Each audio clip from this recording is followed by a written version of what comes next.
Welcome back to the 200th One Event Awards. My name is One Event, and my partner here is Ray Gunn. The nominees for Best Educational Videos and Moments are The Titanic Stone. Dear God, a stone! Now, open your eyes. I'm flying, Jack! The Blob Father.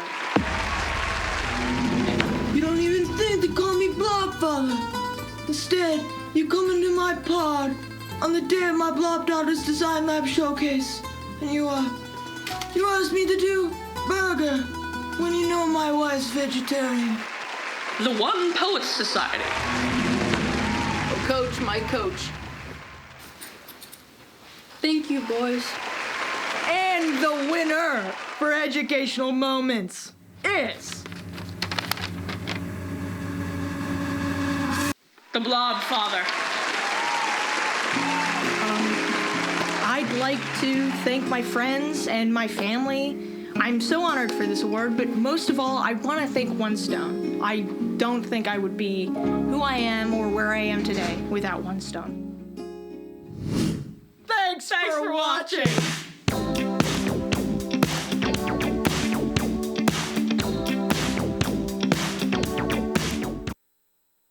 We are living in the future, and the world is changing at an astonishing rate. 70% of the jobs that exist today did not exist 20 years ago. It is estimated by 2030, 1 in 5 jobs will be disrupted, and 40% of the job skills needed today will be outdated. When the ground is shifting under us, it's natural to ask hard questions. Questions like, what will the future really look like? Is AI taking over our jobs? Is school preparing us for the real world or a version of it that no longer exists?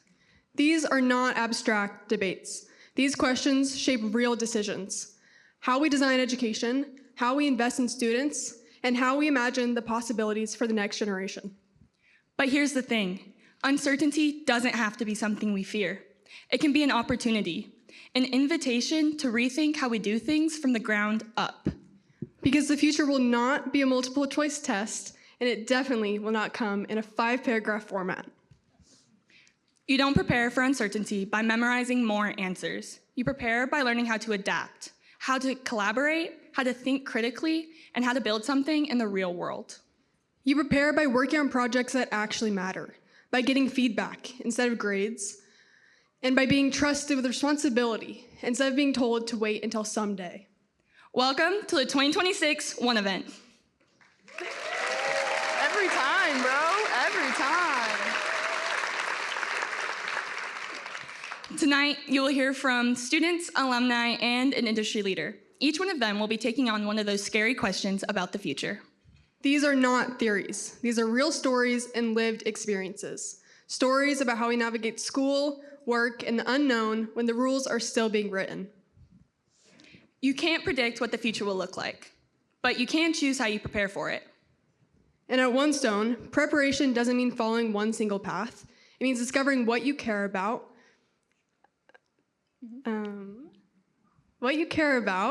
building the skills to act on it, and believing that your voice really matters. So tonight isn't just about raising money. It's about investing in young people who are ready to design what comes next, and also to raise some money. Our fundraising goal tonight is $200,000. Donations made tonight will help ensure that One Stone can continue offering a tuition that meets every family's ability to pay, offering low or no-cost programming for younger students in the community, and continuing to push the edges of innovative and personalized education.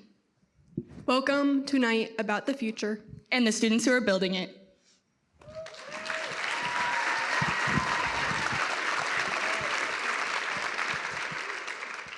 Before we dive into tonight's stories, we would like to take a moment to recognize the people who helped bring the One Event to life. First, thanks to those who bid in the silent auction. It's now closed, so if you placed a winning bid, you can now take it home tonight. Winners received your text or email. Make sure you stop by the auction table after the program to claim your item. Next, the future we're talking about tonight is possible because of trailblazers, people who champion students, believe in their ideas, and invest in the kind of learning that creates real change. When your sponsor level is named, please snap your sponsor glow stick and raise it in the air. First, we'd like to thank our capstone sponsor and our One Stone founder, the Poppin family.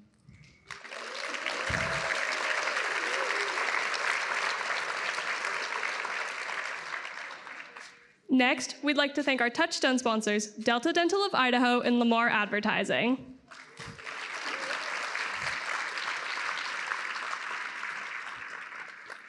And lastly, a big thanks to the One Stone families and staff who sponsored this year. Oh, shit. Sponsors. Sorry. It's okay. Should I say it? Say it again. Just say milestone. And next, we'd like to thank our milestone sponsors, Fulcrum Wealth Management, First Interstate Bank, Idaho Trust Bank, John Michael Schur, and Brett Perry.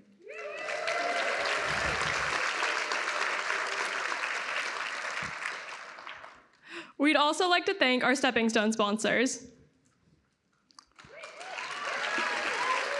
Should I say it again? And lastly, a big thanks to the One Stone families and staff who sponsored this year.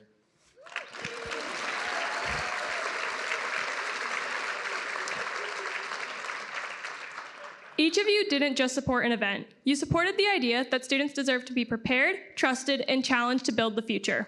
And tonight, we're inviting everyone in the room to be part of that same story. Each of you have an envelope on your table with your names on them. We ask that you open those now.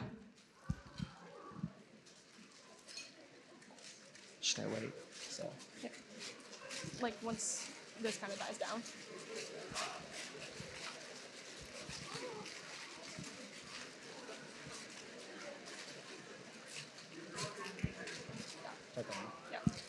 Inside your envelope, you'll find a handful of glow sticks. Don't snap them yet. When people talk about the future, they usually talk about it like it's dark, unclear, uncertain, something to be afraid of. But the future doesn't have to be dark. That's where tonight comes in. Each glow stick in your envelope represents a way to invest in the future of education. Each glow stick corresponds to a certain donation amount. Green is 100, yellow is 250, blue is 500. If you register with Give Butter, each glow stick will be associated with that account. Pink is 1,000, purple is 5,000, and lastly, white allows you to fill in any amount. And you can always visit Carly at the back after the program to donate with cash, check, charitable account, or if you have any questions about donations. Tonight, these glow sticks aren't just donations. They're light. What's crazy is that no single glow stick can light up this whole room. But together, they can. Every time someone snaps a glow stick, the future gets a little brighter. As the night goes on, you'll see more and more glow sticks light up. Not all at once, not in the same color, not in the same amount. And that's the point. The future isn't built upon one idea, one path forward, or the future built upon one idea, one person, or one path forward. It's built when a community decides to show up together. So when someone snaps a glow stick tonight, they're not just giving. You're saying, I believe students deserve a future full of possibility. You're helping turn uncertainty into something shared. Something bright. I think the future of learning is real-world learning where your learning has actual implications and isn't just like a grade, but you can implement your learning in the real world. One Stone has really given me a lot of confidence. Before I came here, I was a good leader. I, got straight A's in school, but I didn't have the confidence in myself that I could go out into the world and do something good. And so here I've really learned those skills to be able to be confident and know that I can step into a room full of adults or a room full of students and lead everyone and have that confidence. I love the freedom that we're given and just the opportunity to explore ourselves and our passions and our interests. I love the community and how close we are and how if something's wrong in the community, we can go and talk to someone about it or talk to everyone about it and just have that close-knit culture. It's really wonderful.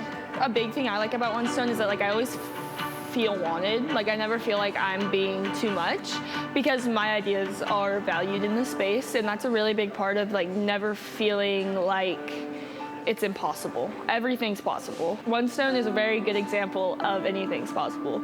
I mean, there's scientific evidence that people aren't surviving in public school, and people are obviously surviving around here and are happy and are excited to come to school. I hope people just open their eyes and realize that this is more the way to teach, and people are acceptable and want to learn more when they're in an environment like this and are comfortable. It doesn't matter who you are, if you're closed off, if you're open, if you're hardworking. This place teaches you things that you're never going to learn anywhere else. I'm excited to see where all of the students here at One go, and I know a lot of the students are planning on going to Ivy League schools like Harvard and Yale, so I'm excited to see where everyone will go, not just me. I think it just gives me more hope for like a change in the future, have education that's similar to One Stone outside of One Stone. I'm very excited for the future. I'm nervous for it, but I'm excited.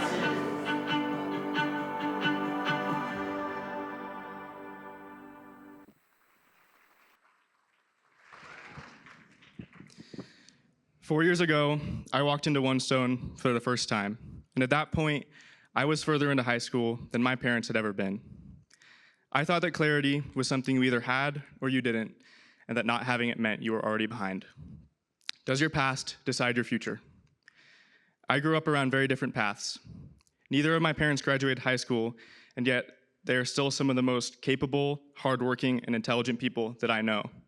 Their lives didn't follow traditional trajectories, and for a long time, I wasn't sure what that would mean for me. At first, I thought I was interested in engineering, and then computer science, and then architecture, but eventually, I found myself in the wood shop. My first project was a part of a math experience. We were building speaker boxes and learning about sine waves. I remember working very hard on my project, and I was really proud when it was complete, but in the end, I realized it was kind of bad. But that's what I love about woodworking. It feels so intuitive to me, and instead of feeling discouraged by the mistakes that I made, I learned how to ideate from them and put them into future projects. After getting a keen eye for detail, I basically lived in the shop. I became more comfortable with tools, I learned new techniques, and I often got in trouble for woodworking when I probably shouldn't have been.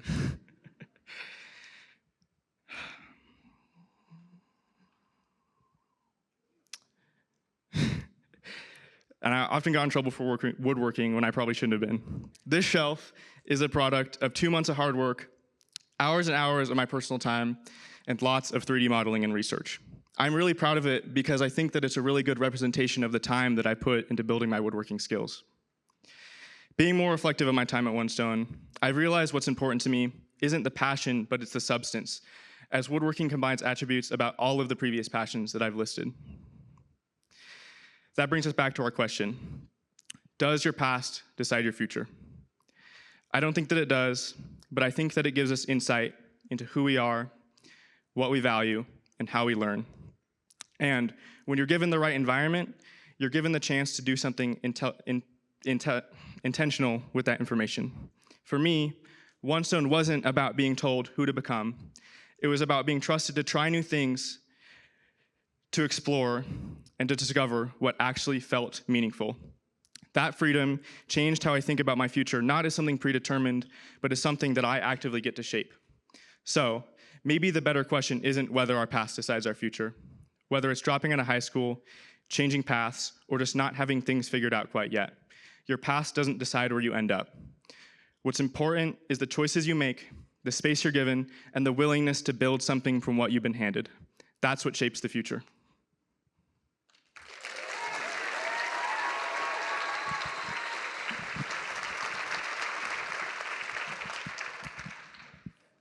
The future isn't going to hand us familiar challenges. We're stepping right into a world where problems are new, complex, and constantly changing. Which means solving them will take more than just doing what's always been done. It takes people who are comfortable with uncertainty, who can collaborate, who can listen, design, test, and iterate. That type of learning doesn't just happen anywhere. It happens in places where students are trusted with real-world work and real responsibilities. Places like One Stone.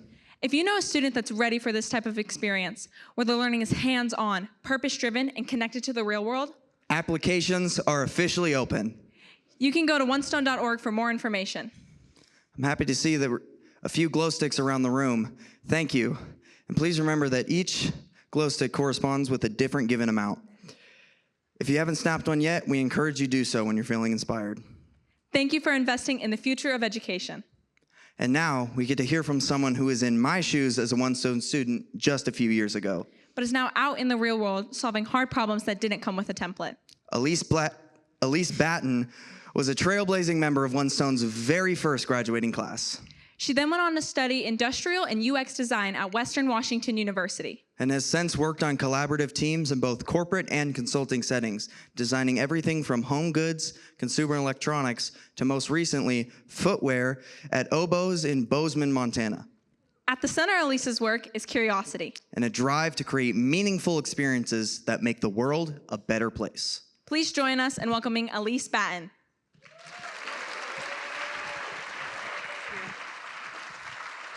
Hello, all. It's wild to be back here again. I never, ever thought I would be a footwear designer. From my earliest memories, I have always loved shoes, particularly the sparkly ones, and I just never thought that footwear designing was an option for me because it was just a dream that I didn't think would be achievable. Luckily, my path went through this fabulous school, and through the design thinking skills that I built here at One Stone, I had a fabulous and unexpected last few years. As a student from the first graduating class, our education was a huge experiment. No one else in the world had ever graduated with a narrative transcript that had no grades and a blob that showed growth over time. That was a wild concept. And looking back from the future, we know that our path was really bright and full of fabulous colleges and business ventures, but at the time, it felt very daunting. One thing that we know about the future for sure is that it's uncertain, and many of the problems that we will face and things we'll encounter, we don't know how to solve for yet. Life is changing really fast right now. In 2028, there will be about 1.9 million jobs in the US that are new. Those won't be jobs that are just teachers and engineers and artists. Rather, they're really cool careers like machine learning engineers and color specialists and content creators. So, how do we prepare for that future that is constantly changing and we're not sure what it holds?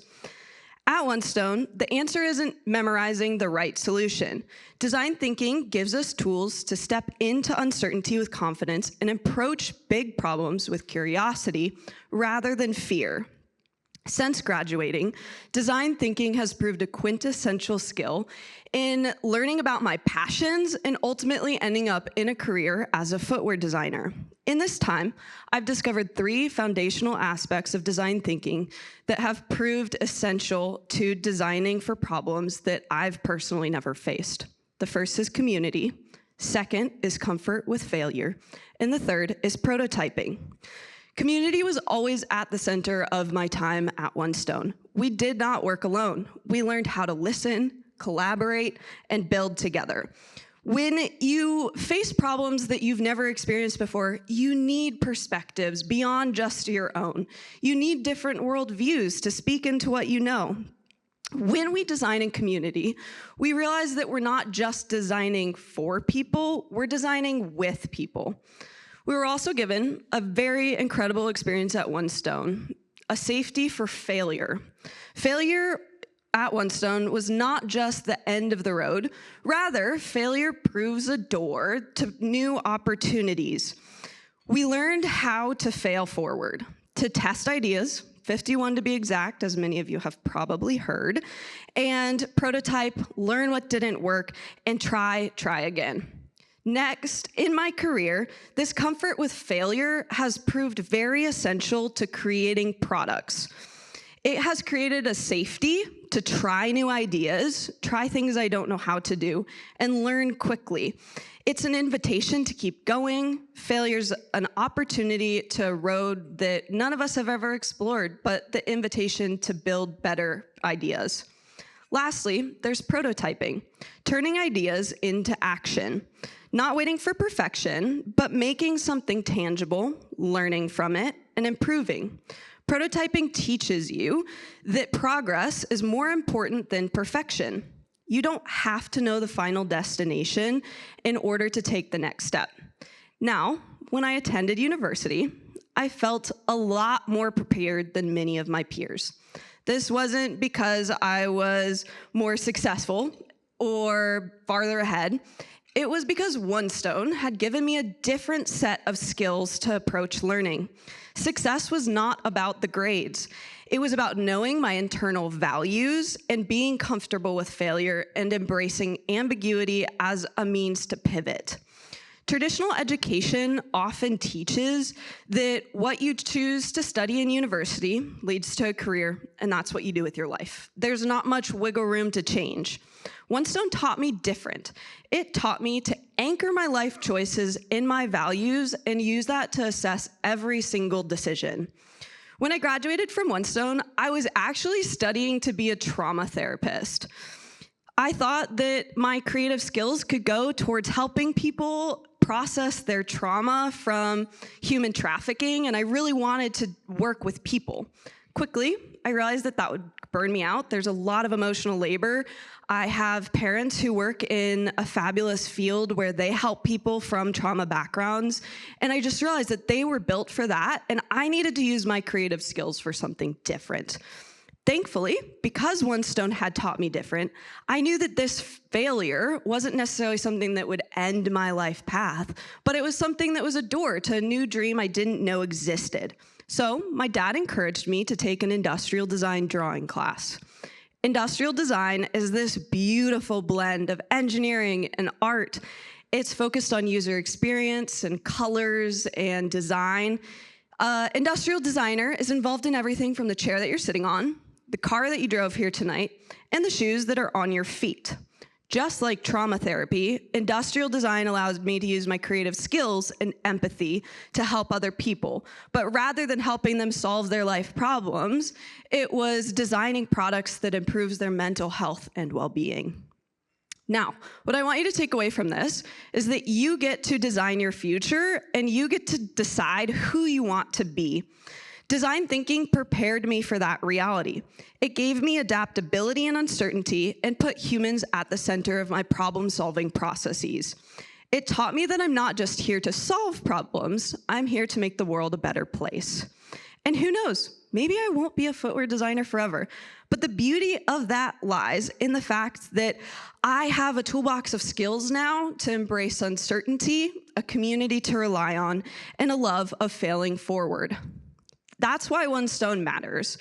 The future doesn't need people who have all the answers. The future needs people who know how to ask the right questions, people who lean into community, people who embrace ambiguity and failure as a door to the future, and people who are grounded in their values and a desire to keep designing what the future holds.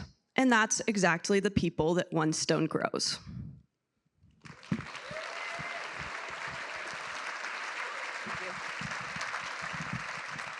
Thanks, Elise.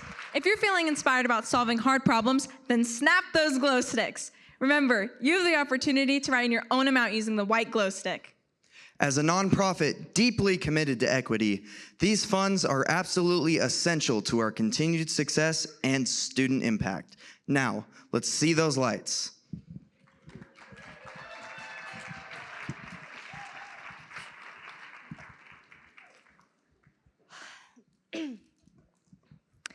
Growing up, I dreaded going outside. I was hot and miserable, my family took me hiking, was terrified to climb more than a foot off the ground, and would bawl my eyes out if someone even suggested skiing. The outdoors was entirely unknown to me. The landscape always changed, and I never knew what to expect. I was ruled by fear. My family always encouraged me to try, but what really gave me the courage to keep going was I had to find a fire stick guy. Fire stick guy is a stick with two arms sticking out of him and a base that reaches above the arms to be his head. He always looked a little different, but if he had two arms and a head, it was my same old friend.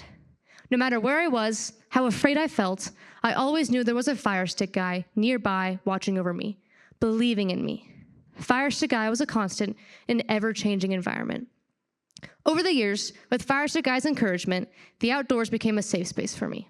So, 2 years ago, I told my mentor, Allison, I wanted to try backpacking. I used to hold myself back out of fear, but I finally had the courage to do something big. Backpacking seemed like the perfect opportunity to push myself, especially in the wilderness, where you have nowhere to go but forward. Allison mentioned that she'd always wanted to take a group of students backpacking through the Frank Church Wilderness. To her, although she is a certified National Outdoor Leadership School instructor, the thought of pulling off a trip so large and resource-intensive with high school students seemed intimidating. So I said, if I help you apply for a grant to pay for the trip, can make it happen? And she said yes. It all started happening so fast. I spent the fall of that year writing and reviewing the grant application and meeting with One Stone staff to plan logistics. Where we were headed was truly wild. The only way to access the trailhead is by flying in a bush planes. We would land in the wilderness, backpack 30 miles along Big Creek, and stay at the Taylor Wilderness Research Station nestled in the mountains. At the end of the trip, we would fly back out on bush planes from the station's airstrip. The stakes were high. If the grant wasn't approved, the trip wouldn't happen. I began to feel like an imposter. I had a creeping sense that my past fears would come back to sabotage this trip's success. I was working with professionals, with leaders. I was worried that I wasn't cut out to be part of something so big. After an eternity, Allison came up to me saying, "The grant was approved." I couldn't believe it. Maybe I was capable of being a leader. And then, to my surprise, Allison asked me to co-lead this expedition with her. With no knowledge of how to backpack, I was stunned. It was a big enough challenge to this expedition at all. But leading others into the unknown with me, it felt way beyond my capabilities. But I wanted to try. So I told Allison I was ecstatic about leading this adventure with her. Right away, we began preparing lessons and a timeline for the students to be coaching together. Working with Allison, even with no idea on how to actually coach backpacking, empowered me.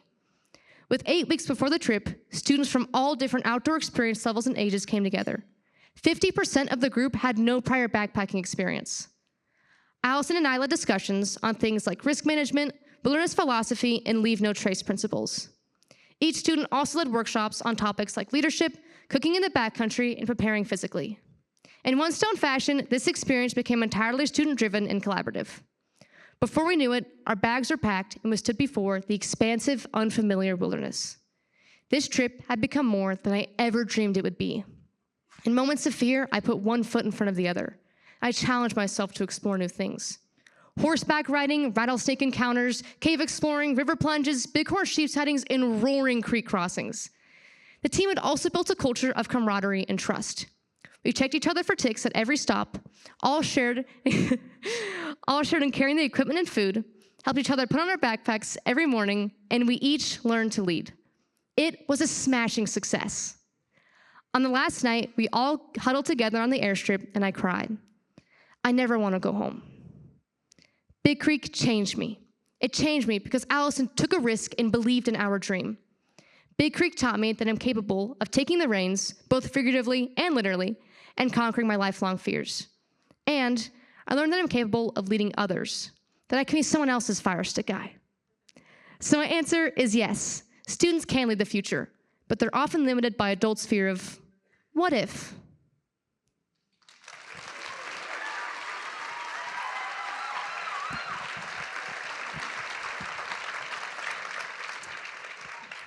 One Stone students aren't waiting for the future. We are already leading it. So when people ask us, can students actually lead? I think what they really mean is, do we trust them enough to try? And at One Stone, the answer is yes, every day. Thanks to the people who make student leadership happen every day. The One Stone coaches and staff. They're the mentors, guides, and champions who work tirelessly on behalf of our students' future. And tonight, they didn't just show up. 100% of the One Stone staff made a donation at this event. That's what real belief in students looks like. When the people who work with us every day choose to give, it reminds us that student leadership is something worth investing in. And that belief doesn't stop with us as a staff. It grows and glows with every person in this room. We're seeing more glow sticks light up around the room. If you haven't already, we invite you to consider what else you can give in order to build a brighter future for students like me.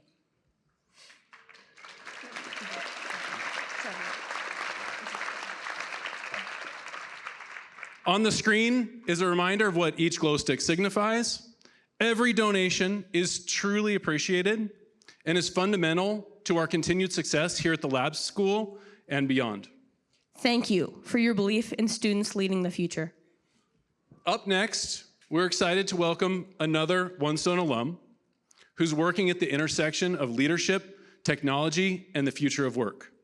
After graduating from One Stone in 2019, Trevin Baxter served a 2-year mission and learned Arabic. He is currently completing a degree in Middle Eastern Studies at BYU, where his research explores how AI and technology shape social and political outcomes in developing labor markets. He's also the co-founder of Flatwork, a startup building AI tools to support innovation in the construction industry. On top of that, he also serves as special assistant to the general manager of BYU football, where he integrates data analytics and technology into strategy. And he consults with BYU faculty and AI committees on how technology can be used thoughtfully in education. So Trevin's not just asking, what does AI mean for jobs? He's actively shaping the answer. Please welcome my former mentee, my friend, my AI coach, and someone who brought a huge passion for milk and a passion, this culture of winning to One Stone, Trevin Baxter.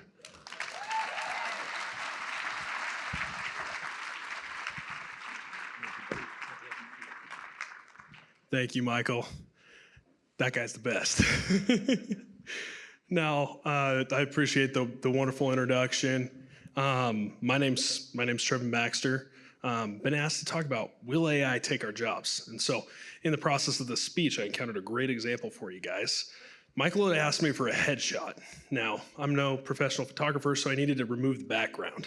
So I removed the background, and AI removed 2 buttons the bottom of my polo.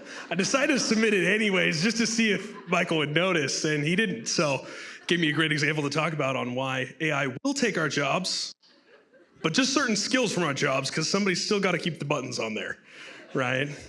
So you guys heard a little bit about my background. When I first came to One Stone, I came my junior year.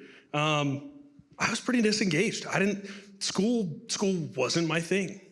That wasn't something I liked to do. And One Stone is a unique place. It removes the blockers. I think we've heard that a lot of times tonight. It removes the blockers. It takes the I don't like school and puts it back in your hands and says, well, if you don't like school, change it, right? If you don't like school, if your class is boring, fix it. If if learning's not your thing, learn how to learn the way that you learn. And that's the beauty of One Stone, right? Now at One Stone, we have the blob, right? The blob's got four quadrants there. First one I'm gonna touch on is knowledge. Knowledge that's what school's there to teach you, right? Well, One Stone, we teach all 4, but knowledge is that's where AI is hitting us the hardest. Knowledge is getting commoditized. You can throw in any AI and to varying degrees of accuracy, it continues to get better. But you can get out a result that seems right or oftentimes is right? But it's the other 3 quadrants that I think really matter and that set our students up to succeed in the era of AI, right? It's the skills, the creativity, and above all, the mindset. For me, coming to One Stone, much like Elise said, was giving me the space and opportunity to fail. I failed a lot. Michael can tell you all about it afterwards.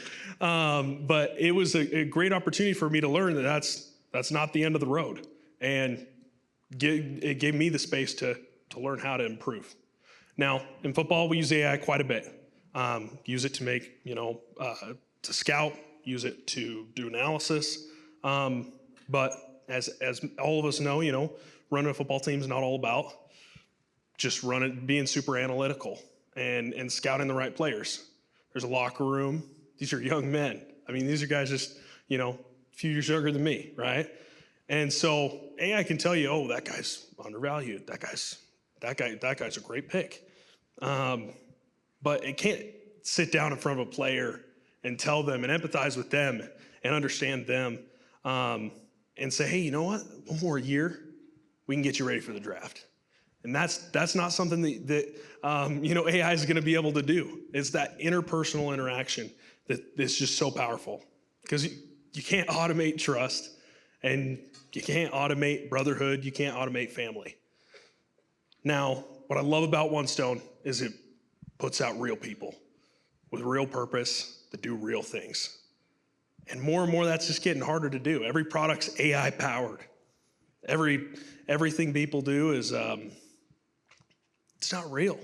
And what I love about One Stone is through vulnerability and authenticity, we build real things. And when students graduate from One Stone, they can talk about the projects they've done, the things they've built, and the failures they've had, because that's real. We all do it. Now, I just want to say thank you so much to Teresa, to Michael, to everyone here. I'm so grateful for all of you guys. One Stone has, without a doubt, changed my life for the better, and it's made me, you know, not just a better employee, but a better person, somebody who cares about other people more. And I think this world could use a whole lot more of that. Thank you so much.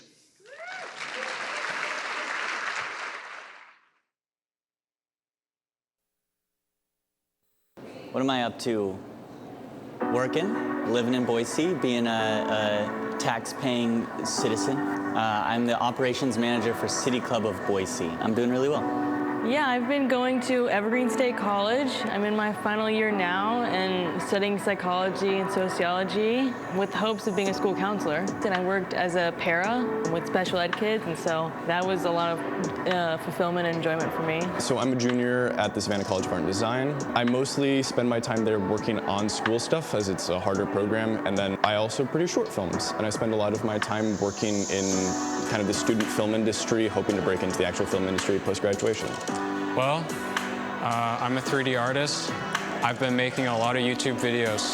So I've been in Bozeman, Montana primarily, getting a degree in education, and have taken it kind of slow, done a lot of traveling. I work over at Boise State University. I work as a craftsman in the housing department. I'm currently attending Seattle University.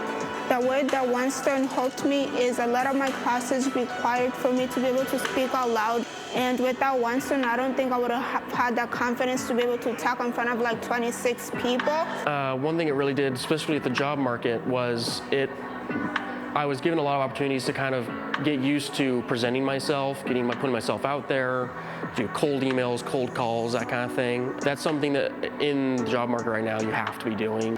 Being in education now, studying education, it is insane the amount of things I learned from here that are carrying with me, and I will continue to evolve as a teacher. It was very useful in the support in getting into a university and helping me prepare myself to understand, how do I do this? How do I make myself stand out in a crowd? I'd say it started probably like a year into One Stone. I really didn't want to go to college, and I decided to just try to make money online if I could. So I decided to start selling courses online about 3D modeling. I think I started YouTube as a way to promote those courses. But then I just decided that I really liked to make YouTube videos. You know, I had a canvas here to do everything, try different things out, find what I was passionate about here. I mean, really, I was that kid in the public school system who it didn't work for and came here and really felt like I blossomed and had the opportunity to be creative and to attack my passions. Those skills are so important, and I think I'd be in a much different place right now if it wasn't for One Stone. When I first had my big opportunity on YouTube, I had a video that just blew up and got like 10 million views or something during COVID. And I had an opportunity to go make an award for another YouTuber named Mr. Beast. One thing that One Stone's also prepared for is really well was when I got to college, there's a lot of people who unfortunately cannot cite their sources. They cannot actually make an argument and back it up. And I knew how to communicate with professors. I knew how to say, hey, I don't understand this. Can you explain it to me? It's not a hard thing to say, I need help. So now my YouTube company is a bit more formal. We're registered as an S Corp in the state of Idaho. I have probably the equivalent of 4 full-timers. Lo and behold, a lot of the things I learned at those One Stone student-driven learning courses, business accounting, D-Lab, I think it was called. Is it still called D-Lab?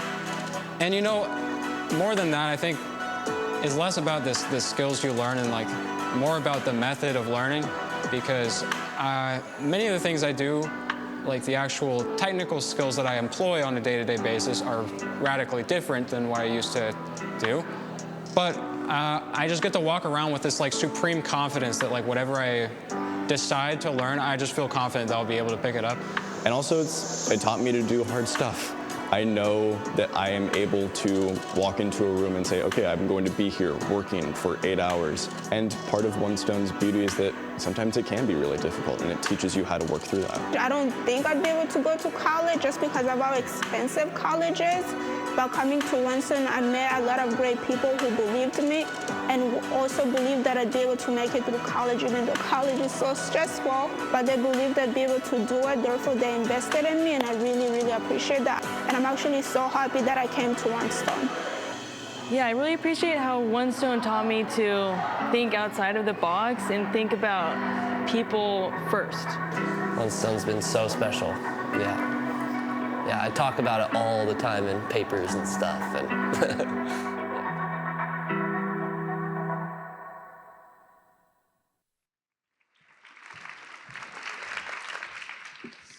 Tonight's videos were written, filmed, edited, and produced by Two Birds, One Stone's student-led creative studio. Thanks to all the students who worked on telling these stories. And Two Birds is available for hire. Two Birds students provide design thinking and marketing services to professional clients like Albertsons, Micron Technology, and Tree4 Music Fest. Now, we're excited to announce one of One Stone's most meaningful honors, the Boulder Award. The Boulder Award is an annual award to recognize people who have shown a deep and sustained belief in the power of students through consistent generosity, leadership, and meaningful partnership, the ones who help push change uphill. Earlier this week, we celebrated with our Boulder Award recipients, David Kaplan and Elisa Cooper. David and Elisa are longtime supporters of One Stone's and champions of student voice. They expand what is possible for One Stone students by investing in innovation, opportunity, and impact. Thank you, David and Elisa.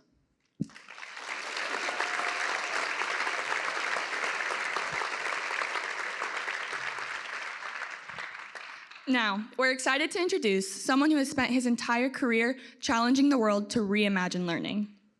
Tom Vander Ark is a leading voice in education innovation.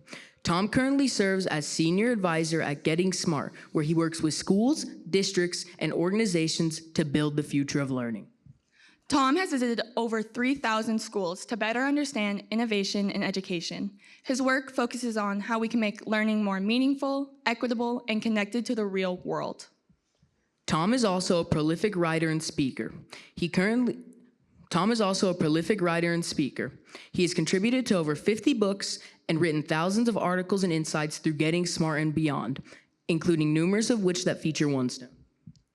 Earlier in his career, Tom served as the first executive director of education at the Gates Foundation. And before that, he was a public school superintendent. Tom has truly seen education from just about every angle. Tom also currently serves alongside students at One Stone's board of directors. Please join us in welcoming Tom Vander Ark. Thank you, Charlie. Good evening, and thank you for being here. It's 3,001 schools, because I was in a rural Indiana until 4 o'clock this morning, and I was visiting a micro school. Guess what it was inspired by? One Stone. This little school has inspired people around the world to do things differently and better, and each of you in your own way are part of that. I was asked to give an hour lecture on my findings on 30 years and 300 school visits, but I'm going to summarize that in 2 words. American teenagers are bored and stressed out. It's this weird mixture of bored out of their minds because they're asked to do stupid, meaningless work at high school, to take classes and earn grades that don't seem relevant to them or to their future, right? And I had the privilege almost 18 years ago, maybe 16 years ago, to visit Teresa Poppin, who had her eyes on this early. She saw these trends happening and started the best after-school program in America. And I met with her and her team as they were just beginning to think about starting a high school. And fast forward to today, I believe there's 3 things that One Stone does that are unique and important in the world. And that is they develop learner agency. And I think in the age of AI, having a sense of agency, of who you are and what you're about, and knowing when and how to act on the world might be the most important thing that you develop as a young person. Secondly, One Stone teaches young people how to be learners, how to build their own transcript and tell their own story. And third, and most important and unique to me, is One Stone learners do work that matters to them and to their community. Those 3 things don't happen at more than a couple dozen places in the world. And in One Stone fashion, I want to invite a couple of my board members to give you a couple headlines on each of those topics. So, Raya, are you over here? Hi. So tell me about learner agency. Like, what has One Stone done to help you develop that sense of agency, that sense of leadership? Yeah, Tom. So actually the first time that I saw student voice and agency was at One Stone, the first time that I walked through the doors. If you've been given a tour at One Stone, you know that they're led by students, and to 13-year-old me, that was incredible. I was walking around and we saw design lab teams collaborating and coaches were working alongside students, and there was just a lot of engagement and everyone was active and truly wanting to see what they were learning. So coming from traditional school, the idea of student-driven learning was new to me, and adapting to that didn't come without its challenges. And I'd say it took me about a good year to unlearn learning, going from those lectures and tests to then the hands-on projects with community partners. But throughout that process, I was able to learn how to kind of embrace the ambiguity of those challenges and learn how to find my own voice. So like Tom said, I'm on the board of directors. I've been on there for 2 years. I'm the treasurer of the board, and I am on the audit committee. On the audit committee, we work on things like going over the 990 and reviewing our annual audit and just kind of ensuring the financial stability for One Stone as an organization as a whole. I'm glad she can describe a 990 as a agentic experience. But how cool is that to be a director? Like, you're in charge of the school that you're attending, and I just love the leadership and agency that you contribute to being on the board together. So thank you. And the students are held to the same standards as the board members. I mean, all of our chair positions are held by students, and we are expected to perform the same way as everyone else. It's pretty great. That's awesome, and it's a privilege serving with you.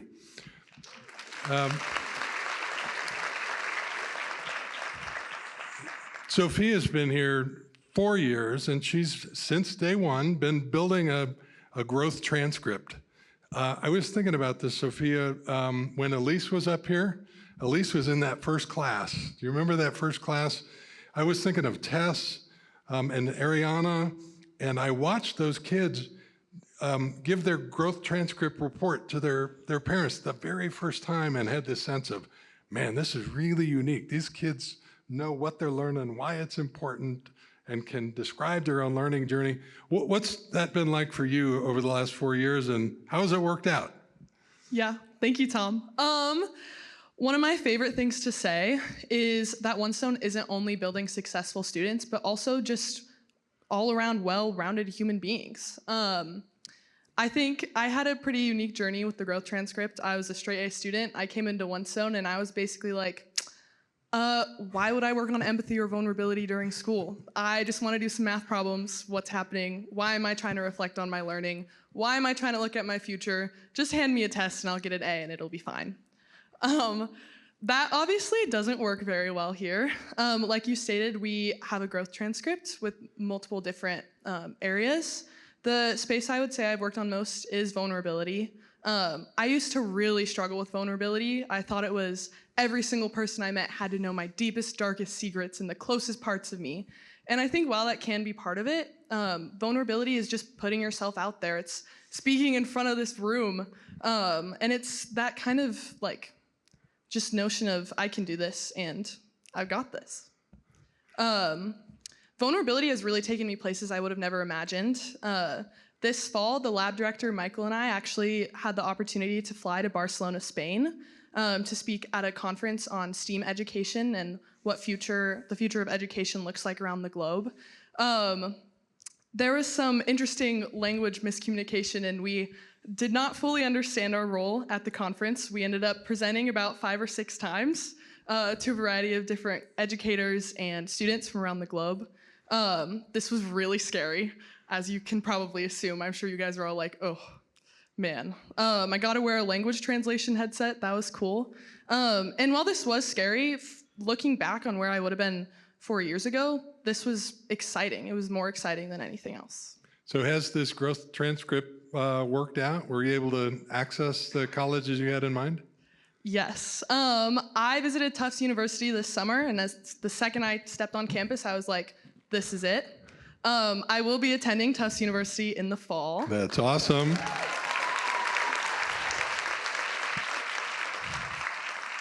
So this is, sorry, let me interrupt. This is a big deal. This is a big deal. When that first class stepped into the growth transcript and started producing something new, there were only a couple other schools in the country that had attempted this.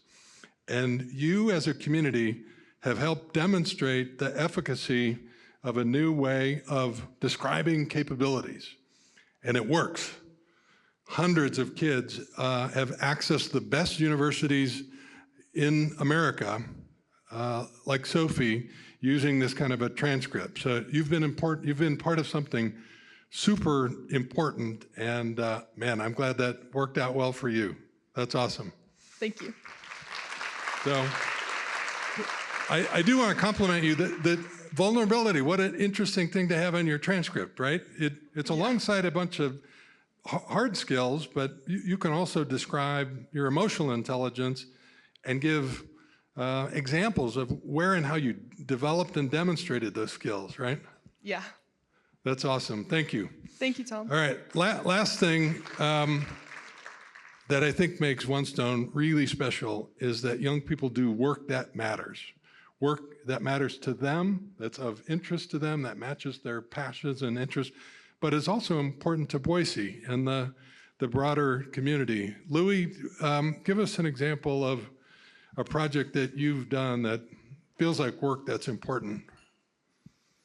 Okay, yeah. A good example of this is my partnership with Alyssa Pearson and Duck Club. Duck Club runs Tree Fort and pretty much every live music event in downtown Boise. Last year, my design lab team was partnered with them, and we were tasked with keeping compost at Tree Fort clean. Compost is incredibly delicate, and if there's any trash mixed in, it can't be used. Tree Fort currently relies on volunteers to dig through this compost by hand and pull out any trash, which is not a good job. It's pretty disgusting. And if volunteers don't sign up to do that, their system will fall apart. To help this, my team built the compost creature. It's a big, strange, and attention-grabbing installation designed to draw people in, but it's not just something fun to look at. It teaches festival goers how to compost using very clear and strategic signage. And this was prototyped last year at Tree Fort. It received a ton of positive feedback, and this year I'm taking it on again, and I plan to make it even bigger and better. Yeah. Thank you. What's so cool about your story is that I call that opportunity recognition or problem finding. High school kids in America don't get that chance. We give them small problems with right answers, and they're stepping into a world full of ambiguity where they have to be an entrepreneur. Louis is learning how to be an entrepreneur, where he got the space and the opportunity to find a problem that mattered, one that mattered to him, one that mattered to his community, and then step into value creation and build a solution that made his community better. That is awesome. That's like the most valuable thing we can allow high school kids to do, and every One Stone learner in both the lab school and the after school program get a chance to do that. So thanks for sharing your story, Louis. 3 examples of developing agency, developing meta learning, learning to manage your own learning, and finding work that matters, and learning how to deliver value to your community. I think those are the most valuable things we can do. And One Stone is best in class at those 3.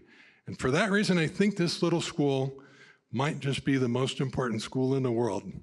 For that reason, I'm glad that you're here, and thank you for supporting One Stone.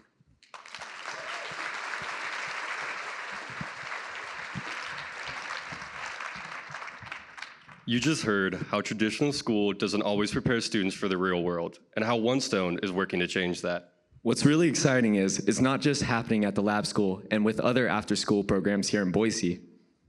One Stone has always believed that student voice could reach beyond the Treasure Valley, and now it actually is. Through One Stone Ventures, we've partnered with over 7 schools across the country, from pre-kindergarten through high school, to move away from traditional grades and to adopt the growth transcript, to track growth in critical, disciplinary, and durable skills. And each of them are different. Some are private, some public, some charter. Different sizes, different communities, different stories. Like Wildflower, a private high school in Wichita, where 100% of the students and staff are neurodivergent. Like Duquesne, a public middle school outside Pittsburgh, where every single student qualifies for free or reduced lunch. Like Bostonia Global in California, where nearly half the students in the district are English language learners. Different challenges, different strengths, but the same belief in student voice. This work is helping thousands of students build real future-proof skills, things like communication, problem solving, empathy, and leadership. A small light in this room will ripple out to students and schools across the country. That's what the glow sticks in this room represent, and why we ask you to think about the light that you can provide. So tonight, when you support One Stone, you're not just supporting one school. You're shedding light far outside the Treasure Valley for students to feel seen, heard, and ready for whatever the future holds. I pride myself on being a big hype guy for the community and culture of One Stone, which includes you all. So come on now, snap those glow sticks.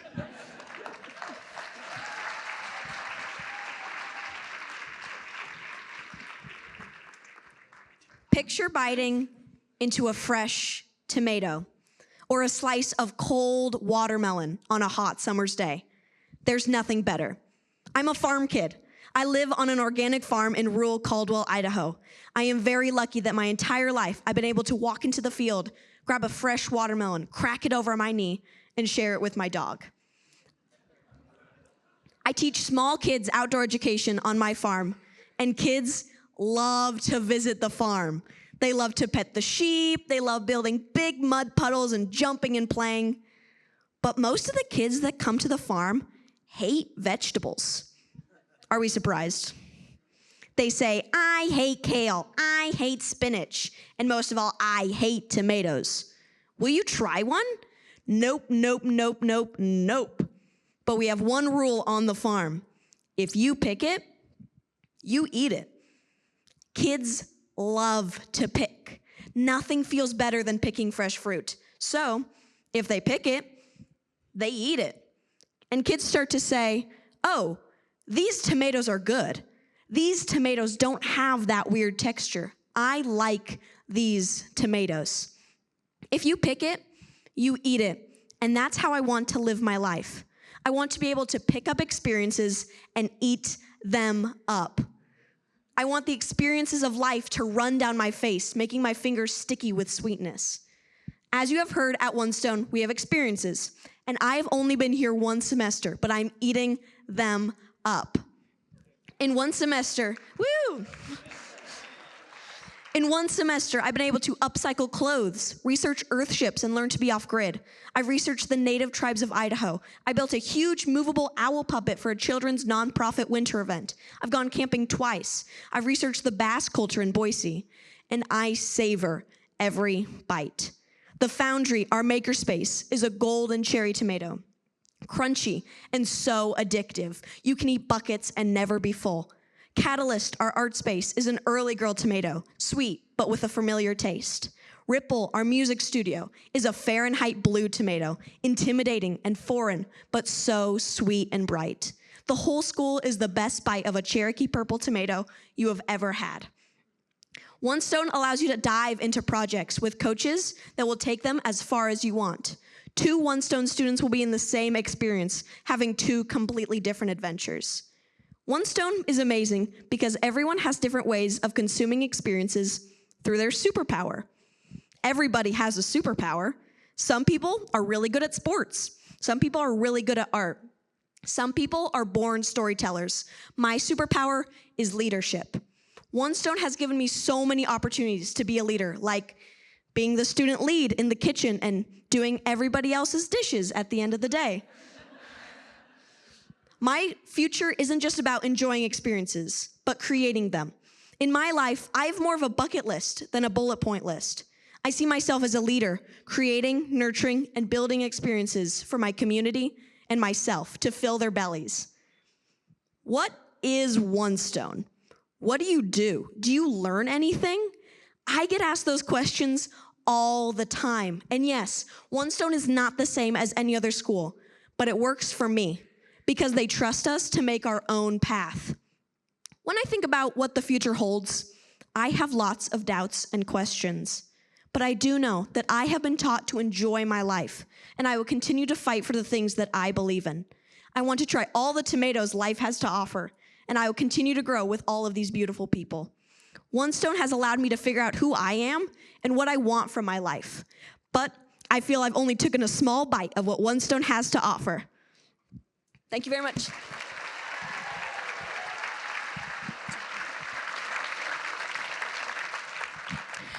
On the screen is another reminder of the giving levels of each glow stick and how to donate.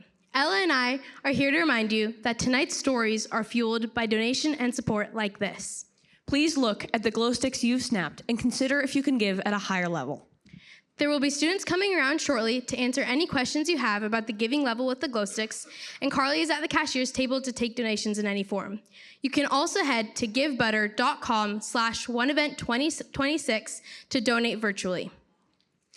Earlier tonight, we talked about how uncertain the future can feel. But after everything we've heard, these stories, these moments, what stands out isn't fear. It's possibility. Because the future isn't some far-off place we're all headed toward. It's being shaped right now. In the Foundry with Early, at Big Creek with Olivia, on the farm with Tilly, and in the choices that we make to empower student voice. As students, we're growing up in a world that asks a lot of us. To adapt faster, to navigate uncertainty, to solve problems no one has solved before. We are stepping into a world where change is constant, where roles shift, problems evolve, and the path forward isn't clearly marked. The real work isn't predicting what's next. It's preparing to lead no matter what's next. And the question isn't whether we're capable. It's whether you are willing to believe in us now, not later, not someday. As we close tonight, we want to leave you with one question. How are you building the future? Right now, students are coming around with a $50 glow stick. They will come around and pass these to your table. If you have, pass them around to your table, and if you can't find the one with your name, ask your host. If one person snaps a $50 glow stick tonight, we can plant 20 tomato plants for kids learning, growing, and working side by side out at the farm with Tilly. If 100 people snapped a $50 glow stick, it could significantly help fund a student's next year at One Stone. And if everyone here snapped a $50 glow stick tonight, you would sow seeds for hundreds of students at One Stone and beyond to design and build a better future. We'll give you a moment to find your $50 glow stick. Soon, students will collect all of your snapped glow sticks. Tonight, you're not just giving money. You're believing in students to shape the future. That their ideas matter. That the world is better when they are being trusted to help lead it. The future is built by leadership, human connection, and agency. So, if you believe in students, we invite you to snap your $50 glow stick and invest in something that will outlast tonight. Because the future is already standing in front of us. Tonight, building the future is as simple as snapping a glow stick. But what it really represents is something bigger. A choice to spark possibility, to shine a light on student potential, to believe the future can be bright by design.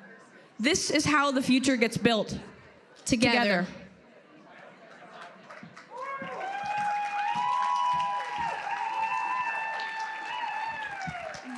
Thank you, Ella. Thank you, Mackenzie. My name's Celeste Bolin. I'm the executive director of One Stone. As we wrap up the night, I've totally improv this with these two. I didn't tell Ella I was coming up, but I told Mackenzie. I want to let you know, where's Carly? Give me a wave, Carly. See her back there? She's got the glowy earrings. The glow sticks were a really fun way for us to incorporate future into tonight, but I'm here to tell you that these stories cost money. And it's really important that you dig in with us tonight. The bedrock of us offering us our education, both the high school program and the free and the low cost after school programs, are your donations. We need $200,000 tonight, and we'll take your money any way you want to give it.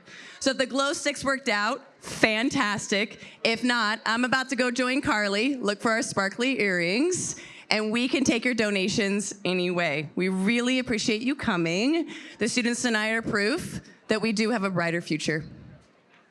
Thank you all so much for coming. If you want to buy the centerpieces, I believe there's a QR code. Thank you guys so much.